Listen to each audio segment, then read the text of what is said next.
These are some thoughts of mine on Potholer54's video, Human Ancestry Made Easy. It is a video that, when subjected to logical analysis, seems to me to raise as many questions as answers. This video from Atticana was nominated by someone for a Golden Crocoduck. Unfortunately, it doesn't qualify, because Atticana doesn't breach the 9th commandment here. He's just a bit confused about one of my videos, and is asking a couple of questions about it. Well, thanks for the sentiment, Atticana, but I assure you I'm not losing my grip. Not as far as I know. But since this is such a popular question, I'll be happy to explain it in a video. Maybe listeners with keen hearing will be able to spot the initial source of confusion. According to Potholer54, the first female ancestor, common to all mankind, lived about 150,000 years ago.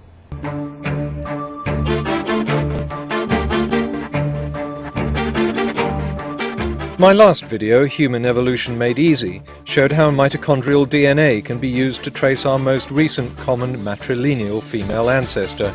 The first female ancestor, common to all mankind. Our most recent common matrilineal female ancestor. Yes, you're all too sharp for me. Atticana is talking about the first female ancestor common to all mankind, but I was talking about our most recent common matrilineal female ancestor. The first female ancestor common to all mankind would probably have been a fish, or some recognizably female organism in the Cambrian. Our most recent common matrilineal female ancestor was a woman who lived about 150,000 years ago. Big difference. The rest of Atticana's confused video is all based on this complete misunderstanding of that crucial difference. But we'll have a listen anyway. But in that case, why was the mother of this woman not also our common ancestor? What was so different about the daughter that qualified her to be the mother of us all, in contrast to her own mother? And if she was indeed the mother of us all, then why was her own father not the father of us all? Well, of course he was. So was her mother.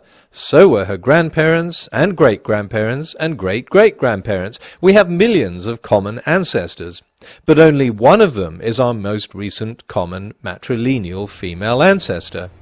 Exactly what definition of being truly human is Potholer54 using? I say, steady on. The video then goes on to assert that the first male common ancestor lived about 60,000 years ago. But the same can be done for markers on the Y chromosome, which are only passed from father to son. Again, I hope you can spot the difference between what I said and what Atticana thinks I said. He's talking again about a fish, our first common male ancestor, and I'm talking about a man, our most recent common patrilineal male ancestor. I gave an explanation of what matrilineal and patrilineal means in the video, which Atticana probably missed.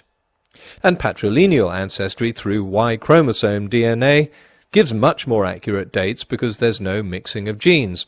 So any mutations that occur have come about naturally, and since these happen with a fair degree of regularity, our most recent common ancestors derived through this method can be fairly accurately dated. But Atticana brings up another point that's been put to me by others. Why was our most recent common patrilineal ancestor much more recent than our most recent common matrilineal ancestor? Well, hang your heads in shame, guys, because it all comes down to the fact that men are much more promiscuous than women. Take Elvis Presley, for example. He married Priscilla, and they had one daughter, Lisa Marie. And if they'd had a couple of sons, all the Presley children could trace their matrilineal and patrilineal ancestry back to the same contemporaneous couple. But sadly, Elvis wasn't faithful. He had a mistress. Okay, maybe 2 mistresses. Yes, all right. No, that's enough. Okay, we've run out of space. And some of the mistresses bore Elvis's illegitimate children. And then those children got married and had children who would be Elvis's grandchildren. Meanwhile, Lisa Marie married Michael Jackson, and they had... Okay, let's just stick with Elvis. Now, all the male children shared a most recent common patrilineal ancestor, Elvis Presley. But Elvis's daughters and granddaughters need to go a lot further back to trace their most recent common matrilineal ancestor, because they all had different mothers. And since none, or maybe few, of the mothers were related, they could have had Polish, Dutch and Italian ancestry, so a most recent common matrilineal ancestor could have been a Stone Age woman who migrated across the Middle East tens of thousands of years ago. So ladies, if you ever suspected that men are lying, cheating, fornicating scumbags, well, you now have 150,000 years of genetic history to support your case. Ah, you all say, but the most recent common female ancestor of all those Presley children would surely be Elvis's mother. Yes, but that's not a matrilineal ancestor, because it's not going through the female line. As I said, the reason we use patrilineal and matrilineal ancestry is because it's easier to date. It's almost certain we have more recent male and female ancestors, it's just that they can't be accurately dated. If you didn't get the Elvis example, here's another one. Take British comedian Ronnie Corbett. He's happily married to actress Anne Hart and has 2 daughters, but if by chance he had fathered a secret love child, then more people would be able to trace their ancestry to Ronnie than to Anne. Atticana's misunderstanding now leads him into a strange twilight zone of human history. So where does this leave all the people in between the first supposed female ancestor and the first supposed male ancestor?